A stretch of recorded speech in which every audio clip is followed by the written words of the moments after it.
esse trabalho, e hoje nós temos procedimentos em relação a praticamente todos os municípios da nossa abrangência. Já temos uma ação civil pública em Americana, mas mais interessante do que isso, estamos trabalhando já tivemos sucesso em 2 acordos no ano passado, com Analândia e Iracemápolis, e já temos aí uma perspectiva de um novo acordo com o Rio das Pedras, mas todos esses municípios, de acordo com a gravidade, estão sendo priorizados nesse trabalho, que tem tido muito bons resultados com essa atuação conjunta com a CVS, a GVS. Agradeço aí na pessoa do Sérgio Valentim, toda a equipe, todo o empenho que eles têm tido em nos atender, em atuar de forma conjunta, de buscarmos caminhos, e da mesma forma a Ares PCJ, que através de seus compromissos de ajustamento de conduta, também nós temos buscado alinhar as nossas expectativas, atuar de forma conjunta, auxiliar os municípios na estruturação dessas políticas públicas locais, e temos a expectativa de atuar dessa forma com os promotores locais, de conseguir resultados. Essa articulação também, obviamente, é permanente com o projeto Conexão Água, que é do Ministério Público Federal, com quem nós temos atuado de forma direta junto ao Ministério da Saúde e em relação a outras instâncias federais, com o Comitê PCJ, das suas diversas câmaras técnicas. Cito aí a CETESAN também com um trabalho primoroso em relação à gestão de risco, plano de segurança da água, a CETESB, diante da necessidade de regularização também das licenças dessas estações de tratamento de água, as universidades que têm conferido um apoio incomensurável no enfrentamento e da busca de novas soluções. Então, é um trabalho que a cada dia tem ganhado corpo nessa atuação conjunta e que eu ouso dizer que é um dos grandes dos trabalhos muito queridos daqui da nossa região, que a gente acha que pode contribuir de uma forma muito efetiva, porque além dessas medidas estruturantes, nós estamos buscando atuar junto aos municípios para esse olhar sobre a importância da água, a necessidade dessa visão integral do ciclo da água, desde o manancial até o destinatário final, e aí buscando soluções e gestão de risco, planejamento, medidas de racionamento, caso nós tenhamos enfrentamento de escassez. E agora, aí, nesse último mês, tivemos os problemas das enchentes, e isso também na nossa reunião com os promotores já surge como uma preocupação. De fato, nós temos aí, nesse contexto das mudanças climáticas, tanto os problemas relacionados à estiagem prolongada, como também as chuvas muito volumosas que causam problemas como essas enchentes, demandando aí medidas, sim, de contingência, de emergência, gestão de risco, atuação das defesas civis e do comitê aí com todo esse monitoramento através da sala de situação, possibilidade de ser um grande espaço de articulação e de diálogo a quem nós também sempre recorremos. Em relação aos espaços territoriais, logicamente não podemos pensar em nenhuma dessas questões sem pensar nessas soluções baseadas na natureza, como nós costumamos dizer, e na busca da manutenção, da preservação dos nossos remanescentes florestais e na recuperação e recomposição florestal desses espaços que são os mais relevantes. E, nesse sentido, nós temos buscado nos valer tanto das unidades de conservação instituídas, como também do planejamento regional. Aí nós temos o nosso plano diretor de recomposição florestal das bacias PCJ. Em relação a esse conteúdo, nós temos também buscado nos inteirar e contribuir da melhor forma possível em relação a essa recuperação, mas já pensando um outro olhar mais por projetos do que propriamente em atuações pontuais em relação a imóveis específicos, mas com esse olhar mais amplo. Eu gostaria de ver se o Ivan quer fazer algum comentário em relação, Ivan, aos trabalhos com as unidades de conservação, e mais nesse aspecto, nosso próximo slide é da unidade de conservação. Não sei se você quer que eu já passe para ele ou se você quer fazer algum comentário em relação a esse aspecto. Acho que pode para o nosso próximo slide. Bom, Nós estamos trabalhando, então, como a Alexandra disse, né, com as unidades de conservação, que são várias aqui na região, de categorias diversas, como, por exemplo, a FEENA, lá em Rio Claro, né, que é a Floresta Estadual de Monte Navarro, que a Alexandra acompanha, várias medidas restauradoras de manejo, né, da floresta ali. Eu acompanho a APA Piracicaba Tanquã, né, Barreiro Rico agora passou para Sorocaba, porque foi criado um núcleo GAEMA lá, e ele pertence à AMB. A APA Piracicaba Juqueri-Mirim também a gente acompanha aqui. Acompanha como, né? A gente acompanha pedindo relatórios, fazendo reuniões, né? Visando aí a identificação de soluções de problemas pontuais que surgem. Aquela preocupação com incêndio, né? É bastante premente. A preocupação com a forma de exploração, no caso de estações ecológicas, em órgãos próprios do Estado, né? A gente tem feito isso rotineiramente, né? Recentemente nós tivemos uma reunião com a Fundação Florestal, com todos os órgãos gestores dessas unidades, preocupados aí com a questão preventiva, né, em relação ao incêndio. Acho que pode passar para a próxima. Deixa eu pegar o controle aqui, fica mais fácil. Se puder liberar ele. Eu não sei se eu como fazer isso, Ivan. Confesso a minha deficiência tecnológica. Como eu vou ter que interromper daí. Acho que tem um pedido de solicitação na parte superior. Você vai passar você mesmo. Pronto. Deu certo. Deu. Então, aqui no slide de cima, a gente tem aí vários desses procedimentos, né, nas bacias do Rio Piracicaba. A Alexandra trabalhou, né, com várias restaurações, aí já num outro segmento de área de preservação permanente, de reserva legal. Eu acompanho, né, o plano diretor de recomposição florestal, que é um plano da bacia, né, muitos aqui estão presentes dos comitês de bacias hidrográficas, que é tocada lá pelo Sérgio Razeira, pela Patrícia, né,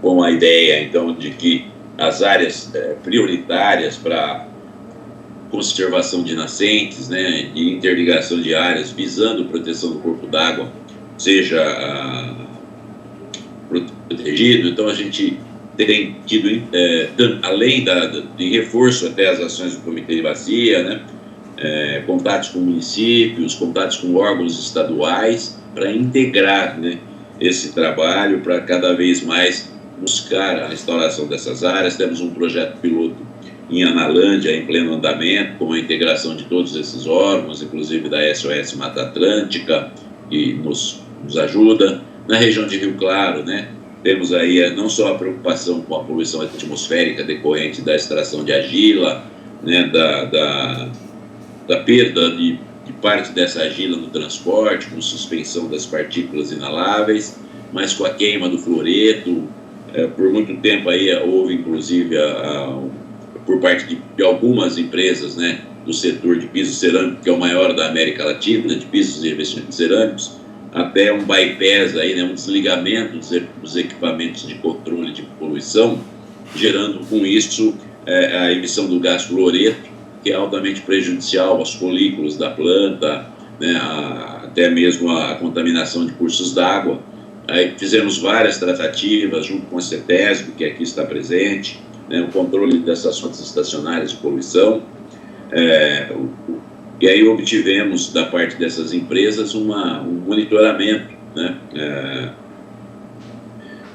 desses equipamentos de controle de poluição, de maneira que no momento em que a instalação, né, não online, mas um registro eletrônico na própria empresa, quando a CETESB for ali fiscalizar, detectar, né, a ocorrência de algum eventual desligamento noturno para evitar aí o custo do combate a essa poluição, né.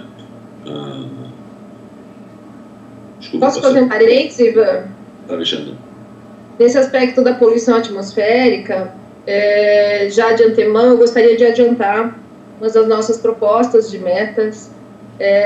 Temos já discutido a questão da importância de atuação coordenada em relação aos incêndios florestais e às queimadas, e tem sido um problema recorrente essa questão do número de incêndios, e isso tem propiciado uma atuação tanto com o Corpo de Bombeiros, que tem sido um grande parceiro, como também com a Polícia Militar Ambiental. Cumprimento aqui o capitão Ilges, com quem tivemos o prazer, no ano passado, de realizar uma operação, que foi a Operação Huracan. Ivan teve uma atuação forte junto ao Barreiro Rico, Fundação Florestal, capitão, buscando aí soluções com os colegas também em relação a essa unidade que é tão importante, que tem aí uma grande biodiversidade, e a importância desse trabalho para não comprometer todo esse nosso esforço em relação à recuperação florestal, porque apenas em alguns incêndios nós tivemos o comprometimento de quase 200, 300 hectares no único incêndio de vegetação que vinha sendo restaurada. O mesmo aconteceu em usinas, em áreas de grandes usinas, e isso realmente acaba sendo uma medida que, apesar de ser muito difícil em termos de prevenção, eu acho que nós temos aí um caminho a ser construído ainda, em termos de criação de redes regionais. Temos a região metropolitana de Piracicaba como um espaço extremamente relevante também para discutir essas medidas de enfrentamento com o Estado presente, e aí esse esforço pode, eu acho que de forma progressiva, ir reduzindo esse número de ocorrências. Temos que olhar para os aceros, tanto das usinas como das rodovias, que tem aí um papel tão relevante. Temos tido articulação com a Artesp, com as concessionárias, temos algumas rodovias sendo duplicadas, implementadas com planos de licenciamento e já em andamento.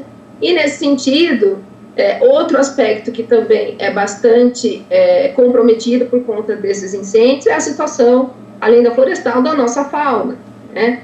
E aí nós temos uma outra frente que nós traremos um pouco mais nos próximos slides, que é esse trabalho da tutela regional da fauna, que também conta aí com a parceria da Polícia Militar Ambiental no combate ao tráfico, a guarda e realmente a caça e outros atos que vêm sendo praticados, que vitimam a nossa fauna, assim como aqueles acidentes que muitas vezes nós temos, seja no âmbito das nossas colheitas, na nossa área rural, como também nas próprias rodovias, por conta dos acidentes.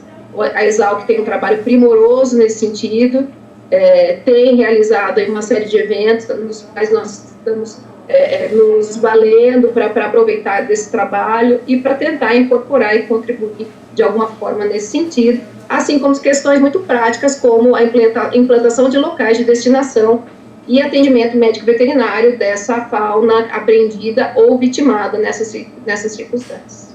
Ivan, por favor. Perfeito. Vamos tentar ser rápido aqui, estou tentando passar o próximo slide, mas acho que não está ainda aí, se alguém puder ajudar. Bom, recentemente, aí mais por conta da Alexandra, ela já comentou alguma coisa. Sumiu, Ivan? Eu tive a impressão que interrompeu. Não, mudou para o TAC firmado recentemente, que são TAC seus aí, né, da coleta seletiva. Você quer voltar alguma coisa de desenvolvimento urbano integrado? Sim, por favor. Deixa eu voltar aqui, ó.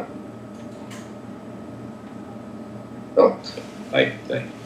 Nessa questão do PDUI, né, do Plano de Desenvolvimento Urbano Integrado, eu queria inclusive fazer um link de algo que a gente trabalhou fortemente no ano passado, não obteve um grande êxito, não, pelo contrário, mas ainda continuamos insistindo, que é a questão da prestação regionalizada de saneamento básico, que muito tem a ver com essa atuação no âmbito de região metropolitana, né, por meio desse Plano de Desenvolvimento Urbano Integrado, né, que é o denominado PDUI, que fica acima, né, do Plano Diretor Regional dos Municípios, que exigirão uma adequação, né, e dentro desse do PDUI, né, a questão da água, do esgoto, dos resíduos sólidos, eles têm uma importância ímpar, né, porque são as principais questões aí relativas a saneamento. O novo Marco Legal de Saneamento permitiu essa prestação regionalizada, mas a questão das regiões metropolitanas e aglomerações urbanas, ela tem um recorte geográfico diferente daquilo que o governo do estado de São Paulo está prevendo, propôs e aprovou uma lei, que é a Lei Estadual 17.383 de 2021, que se criou as denominadas URAIs, Unidades Regionais de Água e Esgoto. Então, o agrupamento de municípios em 4 grandes blocos, né, no estado de São Paulo, ele não respeitou o limite da bacia hidrográfica e também não respeitou esse recorte de região metropolitana. E aí o governo do estado tem pressionado muito para que os municípios adiram a essa nova proposta estadual, dizendo que eles ficarão sem verbas federais, né? Mas o que não é correto, porque em sendo aglomeração urbana, agora a região metropolitana, no caso nosso, isso já é uma das formas de prestação regionalizada de saneamento, que está agora em pleno andamento por meio da elaboração do PDUI. Então eu gostaria de fazer um apelo a vocês que participassem das reuniões do PDUI, né, que fizessem propostas, que compusessem, inclusive, as câmaras técnicas de meio ambiente, de habitação e urbanismo, né, e áreas afins, aí há uma subdivisão, para que se possa efetivamente influenciar, né, e através das respectivas entidades, compor o Conselho de Desenvolvimento para tomada de decisão, que eu acho que é o principal, é a nossa luta que agora deverá sair. Qual é o grande problema dessa proposta do Estado, né, das unidades regionais? Ele agrupou numa única URAI, uma única unidade regional de abastecimento de água e esgoto, municípios operados pela Sabesp, 371 pelo Estado, espalhados, né, por todo o Estado, sem obedecer às identidades regionais e à bacia hidrográfica. A gente atuou na Assembleia Legislativa, participou de todas as reuniões, mas não resolveu. E agora a gente representou a Procurador-Geral para o Madinho, etc. Mas a gente precisa, enquanto sociedade civil, ficar muito de olho, né, na forma como isso vai ser implementado e eventual modificação, né, legislativa nesse aspecto, porque se a gente quer ter esse trabalho uniforme na região como um todo, a gente tem que obedecer às nossas peculiaridades. Então fica aí uma outra observação e o nosso apelo para que vocês venham conosco participar dessas reuniões, né? Já houve uma primeira rodada de audiências públicas do PDUI, mas depois de consolidada a primeira redação, vai haver uma outra audiência pública para finalização para discussão da concretização das propostas no texto, né, de um projeto de lei, e depois vai à Assembleia, e esse PDUI vai ser implementado por uma lei estadual, né, que vai identificar as prioridades regionais. Nós, enquanto GAEMA, já atuamos, né, com base nas prioridades do plano, na questão aí de água, basicamente, né, nas prioridades de esgoto por tabela, de resíduos por tabela, do plano de bacias hidrográficas, né, de 2020 a 2035.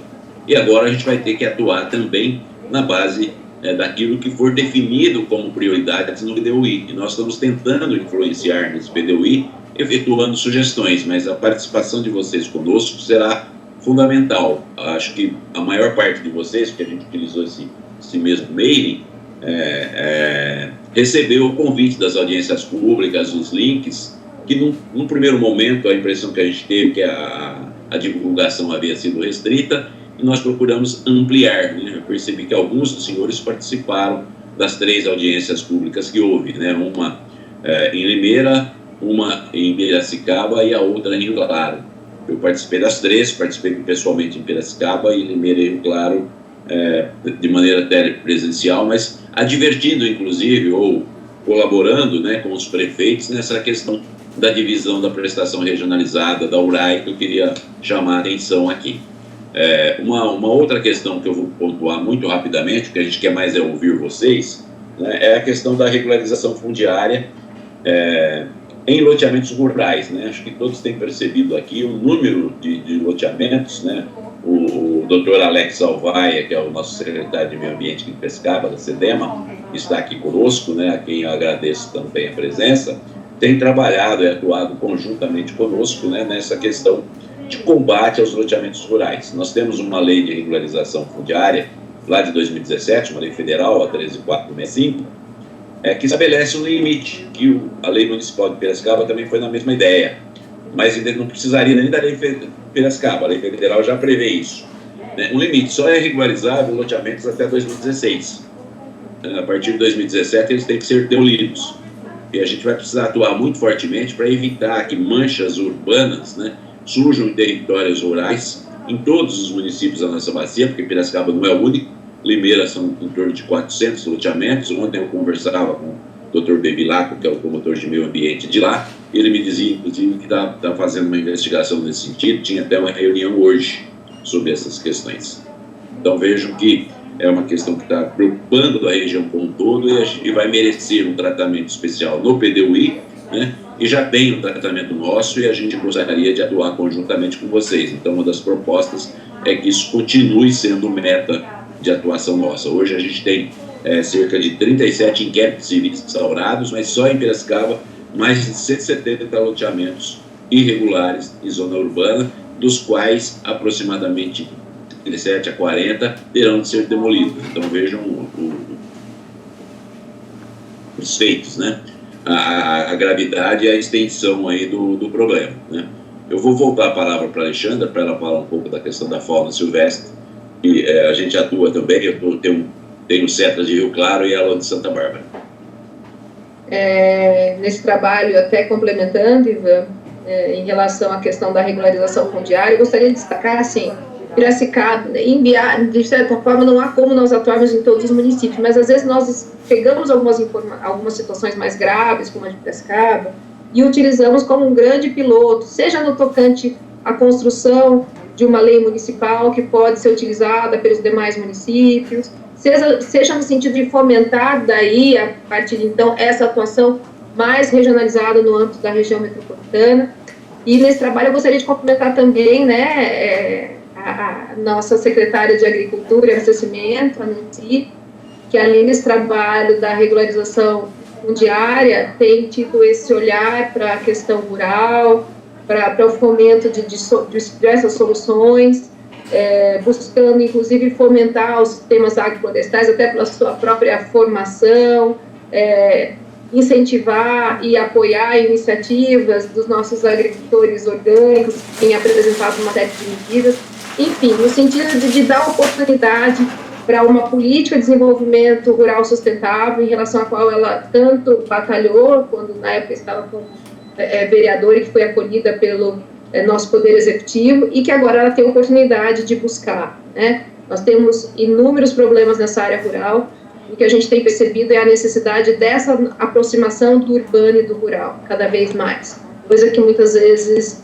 não acontece. Então, nesses projetos de restauração florestal por bacia, nessas questões relacionadas à fauna, e aí eu sinto, por exemplo, a questão do javaporco, que tem sido tanto objeto de preocupação por parte de proprietários rurais. A gente tem tentado trazer todos os órgãos envolvidos, temos aí diversos representantes da Coordenadoria de Biodiversidade e Fiscalização, da CFB, Fiscalização e Biodiversidade, da nossa região, que tem nos apoiado também nessa questão da construção até de uma política regional de tutela da fauna. Essa política, ela é traduzida, ela é consolidada numa lei estadual, que é 11.977 de 2005, que traz um programa de proteção à fauna e com diversas exigências aos municípios. Nesse sentido, cientes das dificuldades que muitas vezes os municípios têm de implementar todos esses instrumentos, nós estamos também buscando incentivar que essas medidas sejam executadas de forma regionalizada, porque isso vai propiciar melhor apoio técnico e financeiro aos municípios, até por parte do próprio Estado, e redução de custos, porque todas essas estruturas, esses empreendimentos, esses inventários, esses programas de manejo, obviamente dependem de recursos, que são cada vez mais escassos. Então, pensando isso de uma forma articulada, nós temos muito mais condições de alcançar esses resultados. Já os senhores que acompanham o nosso trabalho nesse sentido já sabem que nós temos 2 centros previstos aqui na região, um para Santa Bárbara, já em vias de início de operação, Rio Claro, com a expectativa, depois de alguns problemas, que também iniciam suas atividades agora em 2022, ou início de 2023, 2023. Esse acordo ainda está sendo finalizado pelo IBAM, mas nós temos aqui também a perspectiva e talvez a necessidade de um CETRAS em Piracicaba. Instauramos recentemente um procedimento para tratar dessa política pública e, por ser o município que tem o maior número de animais apreendidos aqui na região e pela sua localização em relação às outras estruturas existentes, o que realmente daria uma boa chance de nós termos o atendimento dessa fauna apreendida ou vitimada em outras circunstâncias, ou mesmo entregue voluntariamente por pessoas que mantêm sob sua guarda de forma ilegal animais da nossa fauna silvestre. Temos que, obviamente, ter a expectativa de contar com esse apoio técnico, se possível financeiro, do Estado, e nesse ano nós trabalharemos por todos os municípios no sentido de, visando ao cumprimento dessa política estadual, de ou implementar a sua própria solução com o cumprimento dessas exigências da lei, ou de se integrar nessa solução consorciada de forma a viabilizar a própria manutenção e custeio dessas estruturas, né? Nós entendemos que de forma compartilhada, ainda que seja uma contribuição não tão expressiva por parte dos diversos municípios, de acordo com o número de animais que costumam ser apreendido em cada uma das regiões, isso vai possibilitar que isso seja cumprido por todos e que tenhamos aí um trabalho conjunto bastante efetivo. A Secretaria de Meio Ambiente de Piracicaba tem feito essa articulação com os diversos secretários de meio ambiente, mas é extremamente importante que estejam todos cientes e acompanhando, e que a gente, nessas outras linhas, por exemplo, de educação ambiental, de parceria com a universidade, esse know-how todo que são conferidos pelos pesquisadores, nós possamos encontrar caminhos, não só em relação a esse tema da fauna, mas em relação a todas as demais. Esses são os diversos eixos que nós trabalhamos, como nós dizemos, nós temos aí um conjunto de medidas que têm que ser implementadas, visando, em última instância, essa nossa atuação por bacia hidrográfica, que é a sua recuperação, considerando seus diversos componentes ambientais. E, ao longo de 2021, tivemos a possibilidade de celebrar alguns acordos e viabilizar a implementação de políticas importantes em relação a resíduos, em relação ao saneamento, em relação à fauna. É muito mais tranquilo quando nós conseguimos, através desse acordo, criar medidas, buscar essas estruturas, trazer parceiros, enfrentarmos juntos, que muitas vezes em ações judiciais. Quando não é possível, acaba sendo o último recurso. Temos algumas ações já em andamento, outras a serem propostas, mas é sempre esse caminho do consenso e as soluções extrajudiciais de conflito é o que o Ministério Público busca, por dever, inclusive, legal e por orientação do nosso próprio Conselho Nacional do Ministério Público e do Planejamento Estratégico do Ministério Público de São Paulo. Temos, na sequência, já finalizando, passando e deixando a palavra aberta a todos, algumas sugestões na linha do que nós estamos realizando em relação a prioridades para 2022. Algumas coisas são ações contínuas, os senhores sabem disso, mas gostaríamos de ouvi-los no sentido de verificar se algo ficou pendente de inclusão, se algo deveria ser retirado, que talvez não seja uma prioridade emergencial nessa atual conjuntura, mas eu retorno a palavra para o Ivan, para que nós possamos dar continuidade coletiva do público. E se me permite, eu consulto, Ivan, se eu posso interromper a apresentação, para nós aí podermos visualizar mais facilidade. Ficam aí alguns números, se caso os senhores quiserem, eu não sei se é possível a gente colocar no chat esses itens, mas o problema é realmente essa dificuldade do acesso ao chat. Tranquilo. Acho que pode interromper, sim, a apresentação, por favor, Alexandre. Bom, em primeiro lugar, correndo o risco e pedindo já desculpas aí por exemplo, as pessoas que eu não tenho identificado aqui no chat, mas de qualquer forma eu gostaria de agradecer a presença de vários dos colaboradores que estão aqui conosco, né?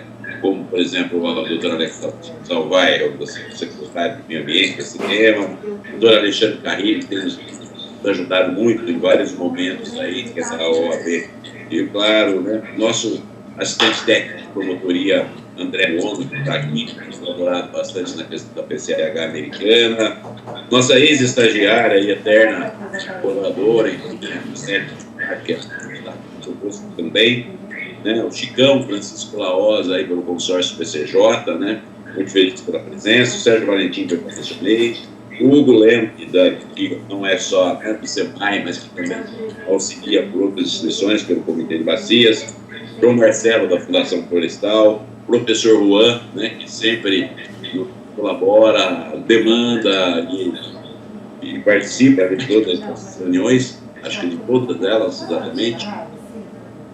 O senhor Luciano Verdade, muito colaborou conosco na época que disse, né, a ideia da criação da extensão do ramal da hidrovia.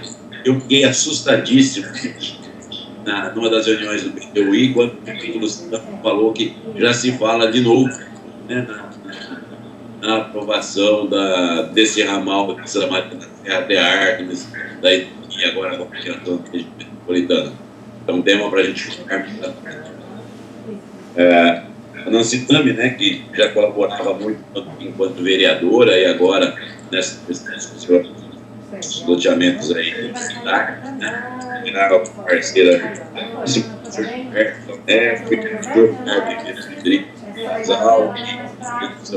nossos apoios técnicos aí.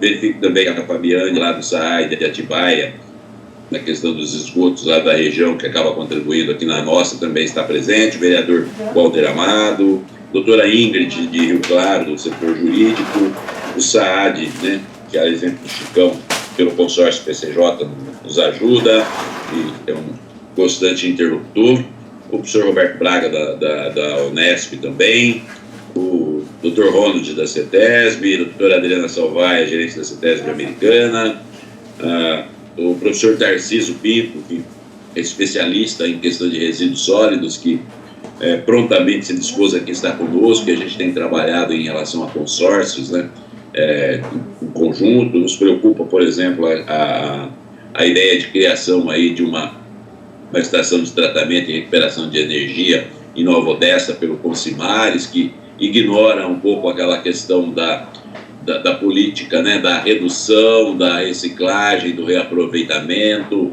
da compostagem, da inclusão dos catadores, porque esse aproveitamento energético acaba, além da poluição, poluição atmosférica, acaba comprometendo um pouco aí o ciclo de vida dos produtos. Então também fica aí um registro de uma preocupação que a gente deverá trabalhar ao longo de 2022, desde já conclamando todos os senhores a colaborar conosco e a participar de uma audiência pública no dia 24, né? 24 de fevereiro, não me lembro o horário dessa audiência pública, mas a gente pode tentar colocar aí até no chat essa questão.